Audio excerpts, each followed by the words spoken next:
오늘 소개해드릴 모델은 이 쌍용차를 이끌어가고 있는, 쌍용차를 싣고 가고 있는 이 렉스턴 스포츠 칸입니다. 디자인이 조금 달라졌고 파워트레인의 변화도 있었어요. 아마 지금 쌍용차가 할 수 있는 최선의 변화를 이 차에 담아낸 것 같습니다. 자, 그럼 어떤 부분이 달라졌는지 함께 살펴보도록 하겠습니다.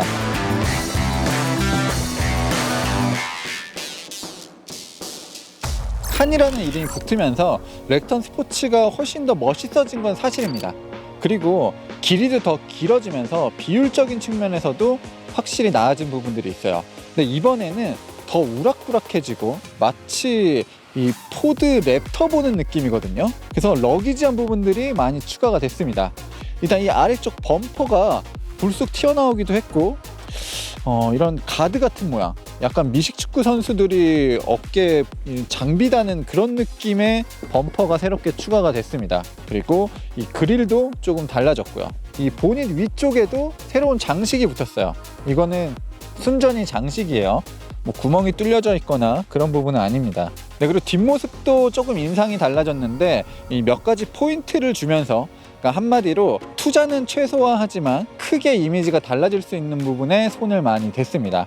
그러니까 이번 렉스턴 스포츠 칸의 특징은 바로 그런 부분이에요. 그리고 편의를 위해서 조금 달라진 부분들도 있거든요. 미국의 픽업 트럭들, 특히 쉐보레 콜로라도 같은 차를 보면 이 짐칸으로 오르기 쉽게 발판 같은 것들이 마련이 되어 있는데 쌍용차는 그런 부분이 없었어요. 근데 이번 칸 모델에는 그런 발판이 새롭게 추가가 됐습니다.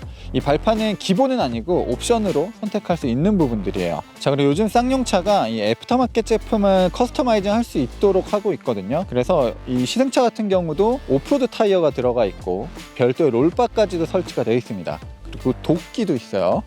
네, 그리고 실내에도 공기청정기, 그리고 솟아오르는 스피커, 여러 가지를 커스터마이징 할 수 있습니다.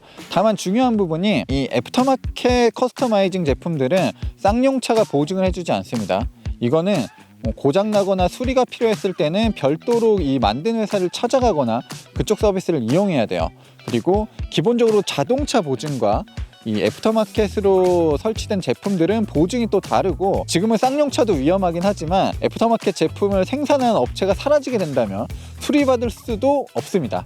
그래서 이런 애프터마켓 제품 커스터마이징은 조금 신중히 하실 필요는 있을 것 같아요. 그리고 범퍼 밑부분을 보시면 이렇게 빨갛게 플레이트가 되어 있는 부분들도 있거든요. 이렇게 강렬한 색상의 플레이트를 적용한 것도 굉장히 시선을 끄는데 한몫을 하는 것 같고, 서스펜션 스프링 같은 경우도 파란색으로 되어 있어요. 마치 이 고성능 픽업 트럭을 보는 듯한 착각을 주기도 하고, 그리고 리프 스프링을 선택하게 되면 이 리프 스프링은 이 빨갛게 또 도색이 된다고 합니다. 그런 부분들도 새롭게 변한 부분, 이 액센트를 주는 부분인 것 같아요. 그래도 쌍용차가 조금씩 발전하고 있다는 모습을 보여주는 게, 이제 스마트폰과 연동해서 원거리에서 시동을 걸거나 문을 열거나 자동차의 상태를 확인할 수도 있습니다. 현대차, 기아차는 굉장히 오래전부터 쓰던 기술이고 저도 이 기술을 굉장히 애용하거든요.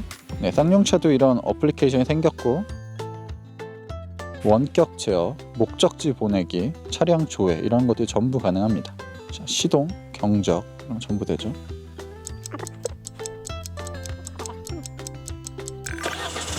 왜 이렇게 빨라 근데? 저희가 현대차나 기아차를 해보면 입력한 후에 좀 시간이 걸리거든요. 한 1분 가까이는 시간이 지난 다음에 시동이 걸리는데 거의 바로 시동이 걸립니다. 시동 끄는 것도 그냥 바로 해요. 굉장히 신기합니다. 반응이 누르니까 바로 되네? 마치 누가 안에서. 네, 렉스턴 스포츠, 그리고 스포츠 모델보다 조금 더 큰 칸 모델은 이제는 확실히 쌍용차를 먹여 살리는, 어찌 보면 쌍용차의 산소 호흡기 같은 존재입니다. 지금 쌍용차가 굉장히 어렵잖아요. 그 상황 속에서도 꿋꿋하게 자신의 역할을 제대로 해주고 있는 자동차는 이 픽업 트럭인 스포츠 모델, 그리고 스포츠 칸밖에 없습니다. 티볼리나 코란도, 렉스턴, 이런 SUV 라인업이 경쟁 모델에 비해서 크게 나은 점이 부각되지 않으면서 좀 어려움을 겪고 있지만, 어쨌든 이 픽업 트럭은 일단 쌍용차가 거의 독점하다시피 하고 있잖아요. 쉐보레 콜로라도도 있고, 이 수입 브랜드 중에서 포드 레인저, 지프 글래디에이터 이런 경쟁 모델이 새롭게 나오긴 했지만 아직까지는 이 승용 픽업 트럭 시장에서는 국산차의 가성비가 훨씬 더 부각이 되는 것 같습니다. 기존에 우리나라 지형에 특화되어 있다는 LET 엔진과 아이신 6단 변속기는 그대로예요. 근데 일단 출력이 높아졌습니다. 2.0L 디젤 엔진이 이제는 200마력이 조금 넘는 성능을 보여주고 있어요.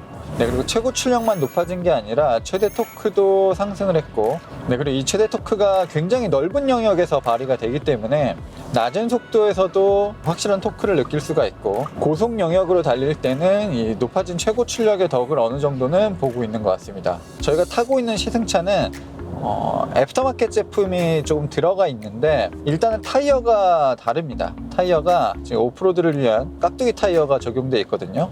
이 오프로드 전용 타이어가 자동차의 본연의 승차감을 조금 해치는 경향은 있긴 있지만, 근데 이런 날에는 조금 더 안전하겠죠. 자, 그래서 지금 후륜 모드로 달리고 있는데, 혹시 모르니까 제가 생각하는 것보다 노면이 훨씬 더 미끄러울 수도 있거든요. 일단 4륜 모드, 4륜 하이 모드로 바꿔서 달리는 게 좋을 것 같아요. 4륜 하이 모드에도 이제 눈 표시가 있기도 있고, 별도로 드라이브 모드에서는 노멀, 스포츠, 윈터를 설정할 수가 있습니다. 그래서 윈터까지 설정을 해 놓을게요. 이 윈터 모드 차이가 엄청 드라마틱하진 않습니다. 어쨌든 이 토크 제어를 통해서 조금 더 부드럽게 출발하게 하고, 변속되는 순간이나 가속되는 순간에도 자동차 바퀴가 헛돌지 않게끔 이제 컨트롤을 해주고 있거든요. 최대한 이 안전하게 강원도 산골을 한번 빠져나가 보도록 하겠습니다.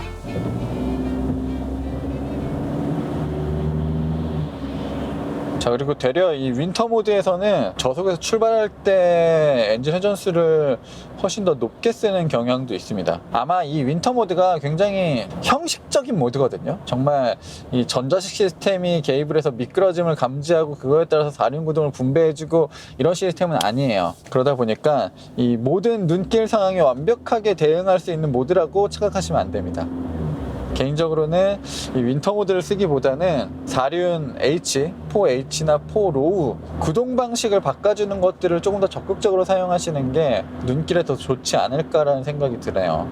최고 출력이 이제는 200마력을 넘어섰습니다. 최대 토크도 40kgm를 넘고요. 포드 레인저가 국내에 출시가 됐잖아요. 2.0L 디젤 엔진을 동일하게 갖춰놓고 레인저가 들어왔는데, 레인저의 최고 출력과 최대 토크가 상당히 높은 편이란 말이에요. 그런 것들을 고려해서 엔진 세팅을 새로 하지 않았나라는 생각이 들어요. 하지만 그래도 조금 부족한 부분이 있습니다. 얼추 성능은 비슷한데 이런 픽업 트럭들은 견인을 해야 되는 일도 많고 무거운 짐을 싣고 다닐 때도 많잖아요. 그래서 최대 토크가 굉장히 중요한데, 렉턴 스포츠 칸과 포드 레인저의 최대 토크 차이가 꽤 있는 편이에요. 근데 어쨌든 로우 기어가 있는 기계식 4륜 구동 시스템, 그리고 이 단단한 프레임 바디가 주는 이점은 분명히 있어요. 네, 최대 적재 하중이 700kg이 되기 위해서는 일단 리프 스프링을 선택해야 됩니다.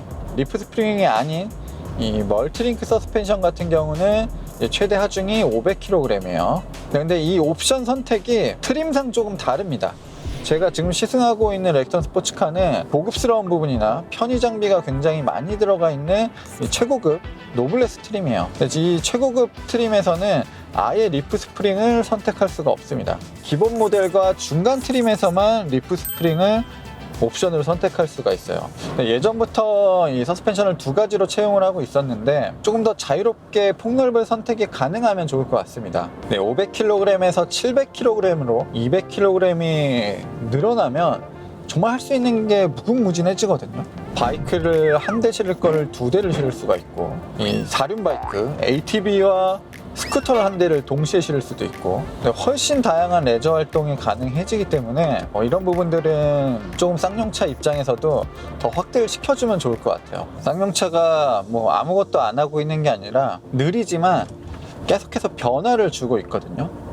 제가 이 렉턴 스포츠 칸을 시승했을 때 가장 느껴지는 변화 중에 하나는 일단 스티어링 휠의 유격 부분입니다. 렉턴 스포츠 칸이 처음 나왔을 때, 그리고 그 전에 코란도 스포츠 뭐 이런 모델이 있었을 때도 이 스티어링 휠의 유격이 엄청났어요. 뭐 지금도 유격이 없는 건 아닌데, 지금은 이 속도에 따라서 무게감이 달라지는 게 확실히 나아졌거든요. 쌍용차 측에서도 REPS를 쓰고 있다는 것을 꽤나 강조를 하고 있는데, 예전에는 고속도로 환경 그리고 속도를 조금 높여서 이런 와인딩을 달릴 때도 이 오프로더가 보여주는 약간 헐렁한 느낌의 스티어링 휠을 가지고 있었거든요.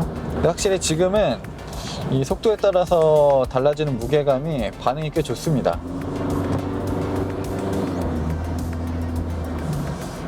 일반적인 승용차 SUV와 다르게 이 급격하게 꺾이는 도로에서는 타각을 많이 주고 스티어링 휠을 감아야 됩니다. 아이고 힘들어. 그래서 미국의 픽업 트럭들을 보면 뭐 F150 시리즈만 봐도 150, 250, 450 이렇게 숫자가 커지면서 할 수 있는 능력들도 더 다양해지거든요. 쌍용차도 이 승용 트럭의 시장에서만 국한되는 게 아니라 뭐 헤비듀티 같은 정통 아메리카 미국 트럭 같은 그런 느낌을 내는 자동차를 조금 발전시키는 것도 괜찮지 않을까라는 생각을 해봅니다. 지금 그 시장을 우리나라에서 포터와 봉고가 독식을 하고 있는데, 렉턴 스포츠칸도 그 시장에 뛰어들 수 있거든요. 그런 고려도 해보면 좋을 것 같아요. 물론 지금 이것저것 할 수 있는 여력을 가지고 있진 않지만 정상화가 된다면 조금 더 그런 쪽으로의 확장도 괜찮아 보입니다. 자, 이 승용 픽업 트럭을 계속해서 발전시키려면 일단 가장 중요한 부분 중에 하나는 승차감을 어떻게 해결해야 됩니다. 프레임 바디를 쓴다고 해서 모든 자동차의 승차감이 다 나쁜 건 아니거든요. 최근에 G바겐 같은 경우도 승차감을 높이기 위해서 이 자체적인 연구를 굉장히 많이 했어요.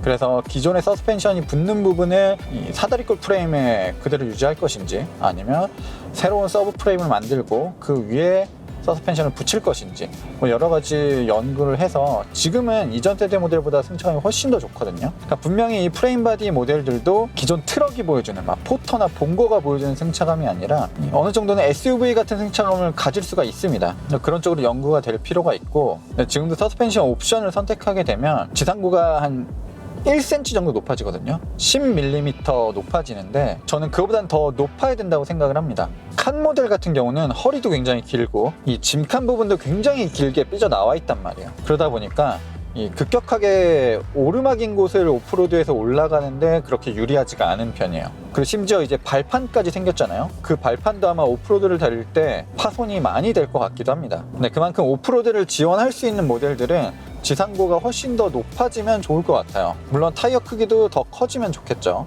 네, 느리지만 분명히 발전해 나가고 있는 만큼 분명히 쌍용차도 어떤 부분을 개선해야 되는지는 알고 있을 것 같습니다. 그런 부분들이 차차 더 개선되길 기대해 보고요. SUV에 다르게 아직까지 국내에서 판매되고 있는 픽업 트럭들에 대해서는 운전자 보조 시스템이 엄청나게 다채롭지는 않은 편이에요. 그 중에서 뭐 개수로 따진다고 본다면 이 렉턴 스포츠칸이 굉장히 우수한 편이거든요. 그럼에도 제가 오늘 고속도로 1차선도 아니고 심지어 이제 고속도로 2차선을 이용해서 이 강원도까지 왔는데 어댑티브 크루즈 컨트롤이 꼭 있었으면 좋겠습니다. 지금 크루즈 컨트롤은 있는데 속도 제어가 가능한 어댑티브 크루즈 컨트롤은 없거든요. 그런 부분들까지도 추가가 된다면 정말 금상첨화일 것 같아요. 사실 뭐 오프로드를 가든 레저 활동을 하든 결국에는 고속도로를 굉장히 많이 달려야 되거든요. 그런 부분에 대한 편의도 추가가 되면 정말 좋을 것 같습니다. 실내 디자인은 달라진 부분들이 없어요. 이렇게 공기청정기가 들어와 있는 부분 살짝 어색하긴 하지만 이런 새로운 부품들이 추가가 됐고, 뭐 스피커는 전부터 있긴 했죠. 실내에서 가장 좋은 부분, 그리고 가장 잘 바뀐 부분은 일단 스티어링 휠의 디자인, 이 부분은 상당히 좋고요. 그리고 12.3인치 디지털 클러스터도 뭐 쌍용차답지 않은 부분이긴 한데 사용하기 상당히 좋아요. 내비게이션을 큼지막하게 띄워놓을 수도 있고, 뭐 폰트나 이런 변화되는 부분들은 보기 정말 좋습니다. 전체적으로 보면 뭐 요즘 자동차 디자인은 아니죠. 이 디스플레이도 더 커져야 될 필요가 있고 디지털화가 조금 더 많이 되면 좋을 것 같습니다. 물론 쌍용차를 오랫동안 좋아하시는 골수 팬분들이 이런 것들을 엄청나게 반길 것 같진 않지만 옛날 차 같은 느낌들이 아직도 많이 있어요. 이런 기어 레버만 봐도 상당히 디자인도 투박하고 요즘 잘 쓰지 않는 스타일이죠. 네, 새로워진 렉턴 스포츠칸을 간단하게 살펴봤고요. 어려운 시기 빨리 쌍용차가 견디고 다시 일어나서 더 좋은 차, 그리고 더 좋은 차를 만들 수 있는 여력을 빠르게 회복했으면 좋겠습니다.